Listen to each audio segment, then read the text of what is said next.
Hey everybody, this is Jack Paisley in the Sports Casual. Welcome back, and we've got a ton of movement in the NFL going right now. So let's get right into it. First, we have DK Metcalf just got traded to the Pittsburgh Steelers from the Seattle Seahawks. I'll be honest, I didn't see this one coming. I did not think that the Steelers were really in the position to splurge on this position. I thought they had a lot of holes.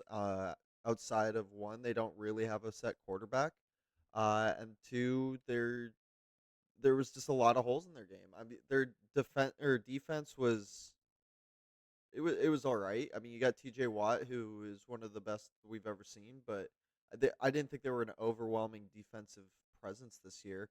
That I thought they were going to try to address that side, and then obviously the O line was a little suspect. Um, and then I think the bigger story, or one of the other bigger stories of this trade, is that it's a $150 million deal for DK Metcalf. It's a huge contract for uh, a player that, while he's really good, I don't think he is, the top. I wouldn't put him in the top five in the league currently. Um, that I was more surprised at that crazy big contract number than the trade actually itself going through. And then I think the other part of this trade that no one's talking about right now is I think this is a signal that Russell Wilson's going to be the quarterback next year. I Everybody's been kind of talking about Justin Fields finally getting the opportunity, but I think bringing in DK, who's been a notable vocal leader for the the Russell Wilson fan club, that they're apparently close when they were in Seattle. I think this is a signal that he's gonna at least be on a 1 year deal next year until they can try to figure out that next bridge quarterback. And I think that's going to keep them in the same boat where they're going to be somewhat relevant, but they're never going to get deep into the playoffs. And I just don't think you can win with Russell Wilson anymore. And that team is not going to be good enough around him to where I think they're going to be able to elevate over those other teams in the AFC, whether it's in their own, division against Cincinnati and the Bengals. I mean, I you probably got the Browns, but that's not saying much, and that's just because they don't have a quarterback. That we'll talk about them here in a second, but I didn't love the move for Pittsburgh signing that big time deal. I think that it's just going to get them cap strapped, and then you're going to have to deal with the George Pickens. But this does also open up the potential that he's going to get moved. He has been super uh, I would say noisy is probably the way that I would describe it. That he's bringing a lot of eyeballs, and usually it's not in a good way. He'll have those, crazy spectacular plays, and then it's a lot of him pouting. It's a lot of him kind of moping around on the football field, and then in the press conferences, being like kind of a dick when asked about his actions on the field. And I'm curious whether they're ready to move off of George Pickens, or if they're going to try to pair him with DK for now and have that kind of two-headed receiving monster similar to like a Cincinnati. Um, but I think it's going to be interesting. And then Seattle is doing a full reset on receivers. They released Tyler Lockett, who's been there forever, and then DK. So they're basically down to Jackson Smith and Jigba, who is a solid player, but when you have DK pulling all the coverage one way and then Tyler Lockett getting honored in the slot, like he wasn't he wasn't treated like a true number one receiver. He's not going against your Pat Surtains, your Sauce Gardners, your number one corners, and now he's gonna be. So I think it's an interesting time with Seattle, and we'll kind of stick on them. And uh, it was announced that Geno Smith got traded to the Las Vegas Raiders for a third round pick. Um, my only thing for the Seahawks is that I don't think they have a plan going forward. They're kind of a little far out of the draft unless something comes out and one of these top two quarterbacks falls, or they fall in love with the third guy in that class. Um, I don't really see a quarterback solution unless they're going for like an Aaron Rodgers or a maybe a Sam Darnold or Justin Fields. If they hit free agency, I don't see a chance Russell Wilson goes back there, even if he doesn't sign with Pittsburgh, just the way it ended out there. But I don't see a succession plan You got Sam Howell under contract, which is, he was probably similar to a Geno Smith in terms of, you know, franchise quarterbackiness when he was in Washington, got traded to Seattle, and then just kind of has been sitting behind Geno. So maybe they love him and want to roll with him. But my guess is that they take a flyer in like the fourth or later rounds on like a Jalen Milrose or maybe a Quinn Ewers or someone of that quarterback in the like kind of the fourth or sixth spot in the draft class and see if one of those guys maybe has it.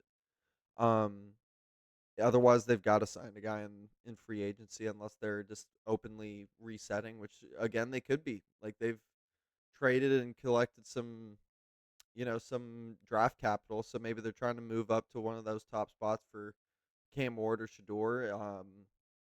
But it's a weird time for Seattle fans, and I think you're starting to see it with a lot of these fan bases that you know had those years of sustained success, whether that's um, New England having to adjust to it, or now Seattle and Denver had to redo it for a little bit once Peyton retired.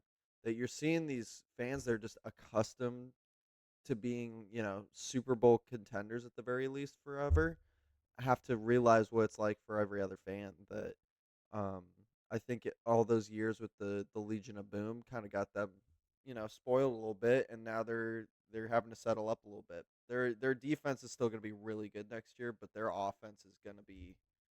I think it's going to be a little rough unless free agency and the draft is big for them.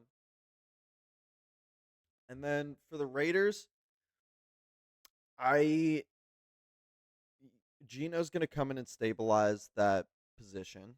He's not going to win you games really. Not going to lose you games either. So as a Broncos fan, I loved that I saw it.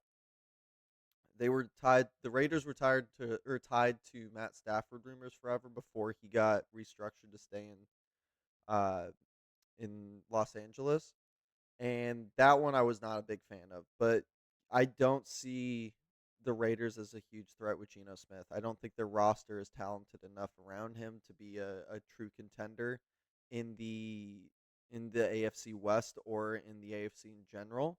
That and then the big talk is they're working out a long term deal for him that's going to be like 40 to 45 million, which is going to become kind of like the going rate for a quarterback.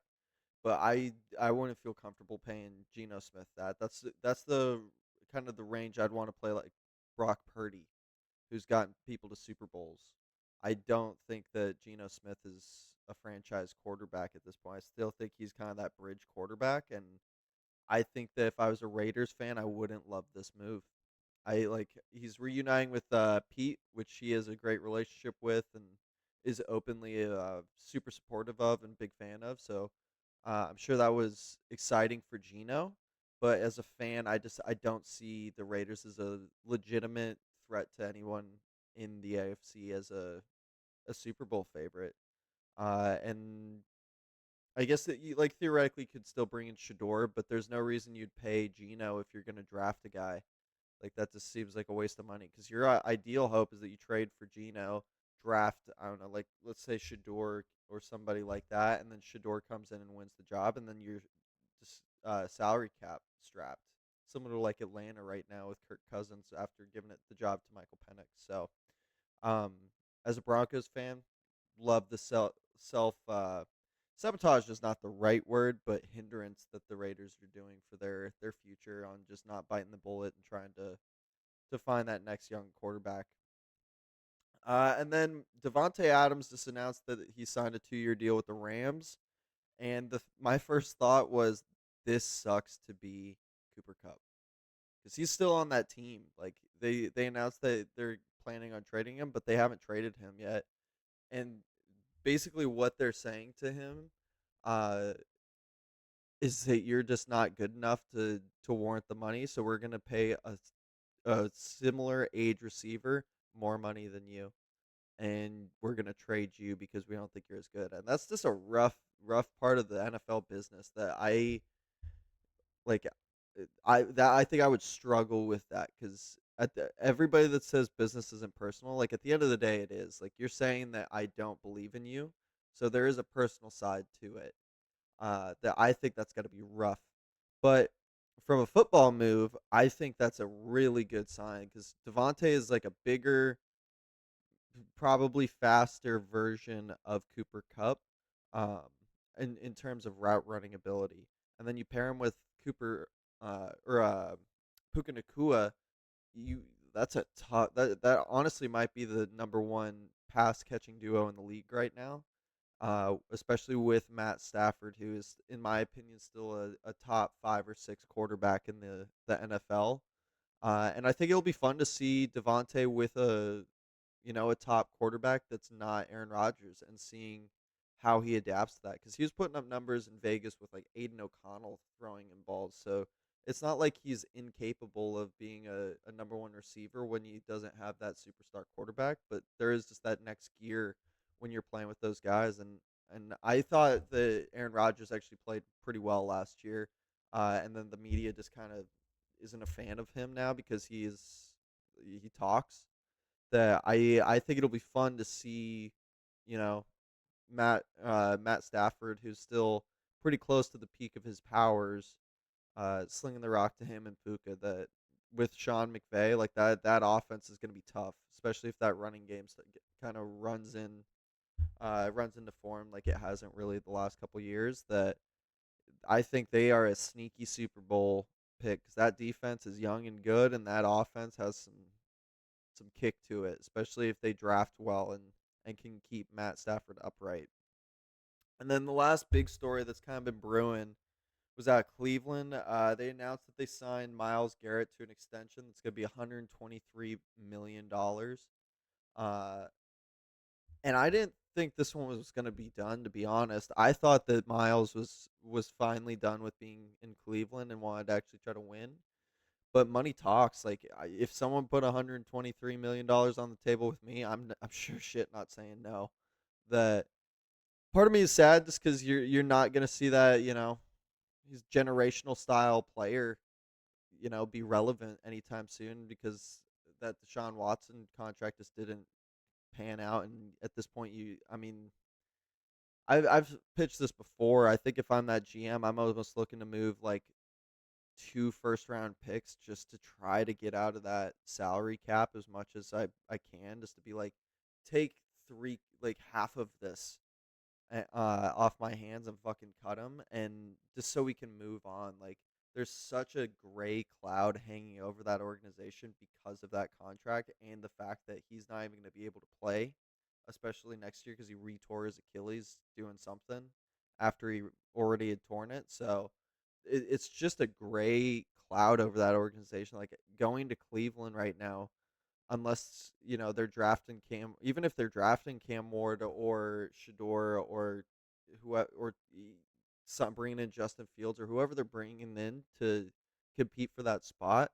Like it's your organization is so strapped for cash because of that contract that until I think it's got like 3 more seasons or something like that. Like it's not almost over. That it's just like Kevin Stefanski theoretically could lose his job, and he's won coach of the year I think twice now. That at some point you just can't overcome that money, and I think that's the sad part is I think Cleveland actually has a really good coach, and I don't think their roster is terribly far off. It's just you can't seem to get that position right. Like the two teams that I know of that have just struggled to get that position, uh, other than the Browns, are the Raiders, and then until Bo Nix came along, the Broncos. Like we just cycle through quarterbacks so much that it's just tough to see. And then you got teams like the Packers that just almost luck into it, where you go, quarterback, quarterback, quarterback, and that's it. Like Cleveland is it's tough. So I was kind of hoping that Miles would get traded somewhere and we get to see him in the playoffs, or at least on just a chain of scenery, similar like Saquon Barkley. Like everybody kind of overlooked him, and I think Miles Garrett's even better than Saquon Barkley. Just on the different side of the ball, obviously. That um, congrats to him. He's a made generational wealth there. Like I can't hate on it. I'm sure he is the man in Cleveland. Like outside of probably Donovan Mitchell with the Cavs right now, there's not a bigger superstar in that city than Myles Garrett. Like that is it's similar to like when Joe Thomas was there, and Joe Thomas was a lineman. Obviously D end is a little sexier position, so I'm not surprised that he's a big deal. But I was hoping he'd go somewhere else, but Cleveland like was not gonna let him go out the door, and I thought they were gonna get into like a little bit of a pissing match. But maybe this was just you know like big time chess move out of Myles Garrett to squeeze every last penny out of this team that's just gonna waste your whole career. So congrats to Miles and the Browns on getting that done, but you got to make something happen to make that worth it. And then last thing we'll talk about is yesterday was the UFC 313, Alex Pereira versus Ankalaev. Ankalaev ends up winning by unanimous decision over Alex Pereira, who is the face of the UFC right now. And the real loser, there are two real losers in this fight, or coming out of this fight. And I don't think it's Alex. I don't think it's Ankalaev because there's going to be a rematch there. So like I don't think there's a big loser between those two. The two losers is one, I think it's the UFC, because they Alex is your current face of your league, similar to like when Connor was it. There's like that little tiny stretch where you could maybe have argued like Khabib was there or Adesanya. Like that was kind of your face of your league because at this point Jon Jones is out and he's never really been the face of the organization just because of his criminal history. But the UFC lost because if Alex had won that fight, you have that super fight triple champ opportunity against you could have done against either Tom Aspinall or Jon Jones. I think it would have been Jon because Jon, in my opinion, is not wanting to fight Tom Aspinall. 'Cause after he beat Stipe, which was a joke of a fight in terms of why Stipe was in there. I super like a couple years ago makes total sense. Right now, it does not. But that's a different point. And he calls out Alex Pereira. He's like, I don't want to unify my title against the interim champ. That's for some reason has already defended the interim belt, which never happens. I want to fight out the 205 pounder or 185 pounder in Alex Pereira. He is a more legendary fighter in this league.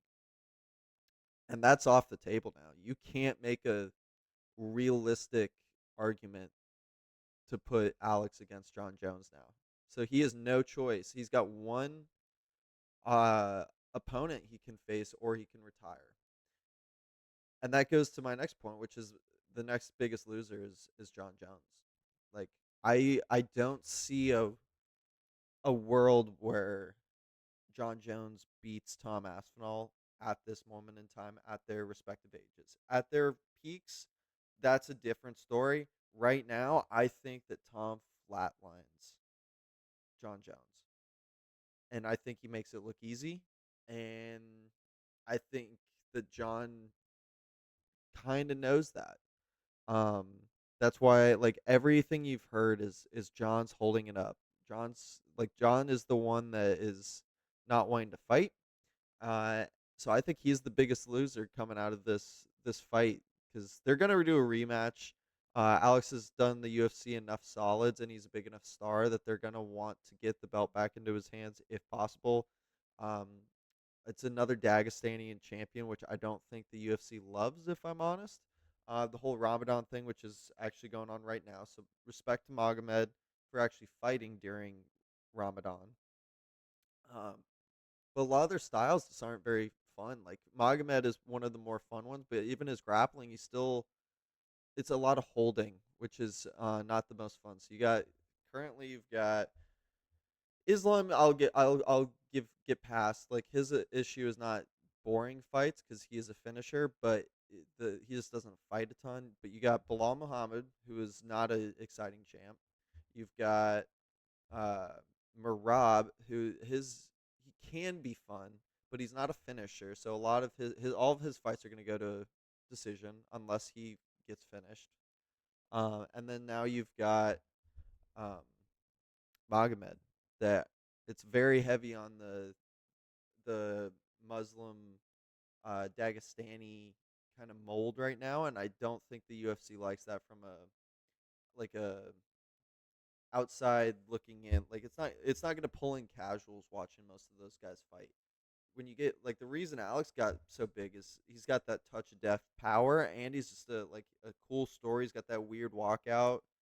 Uh, he's big and scary. He has that one word that everybody says that just made him a superstar. And then Israel and all the stuff with Israel. The I don't think he's a loser in this fight. Like it was a close enough fight that you can realistically pitch a rematch. But it was a great night of fights. And yeah, so that's kind of the stuff that's happening right now. We're in that time of the year where you're going to start seeing big news from the NFL on players changing teams, retiring, trades, all that. So it's one of my favorite times of the year. But thank you for watching. This has been Jack Paisley, and I'm the Sports Casual. Thanks for watching.